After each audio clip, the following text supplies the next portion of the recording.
I used to collect all the buckets of the males and put them into big dustbin liners, and then I would tie up the dustbin liner.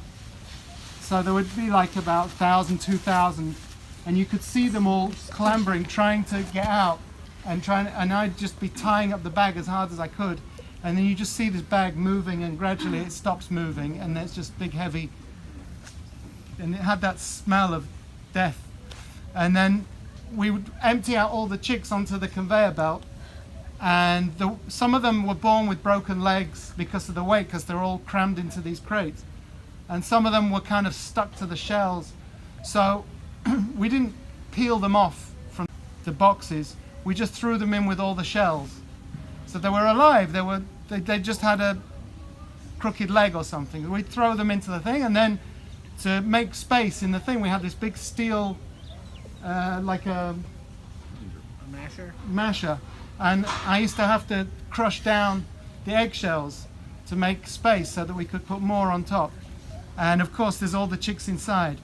And then sometimes we had this big pit outside, and we used to throw the chicks, live chicks, into the thing and see them trying to swim, and chicks don't know how to swim.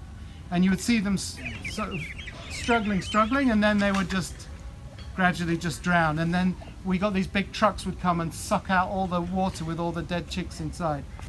So people were really bored, because you get into the, I used to call it, sorry if it offends anybody, but the concentration camp guard mentality, where you stop seeing the individuals and you start to actually hate them because they make a noise and they flutter around.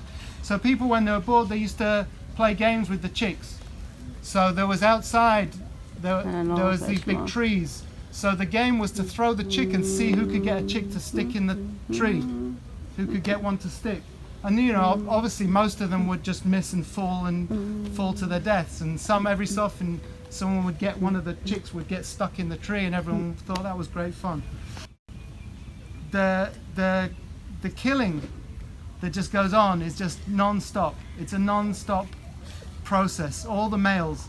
And now they have these grinding machines, so they just put them through and it grinds them up in seconds into nothing, and then that just gets thrown out. Not all of them. Some survive mangled. Yeah.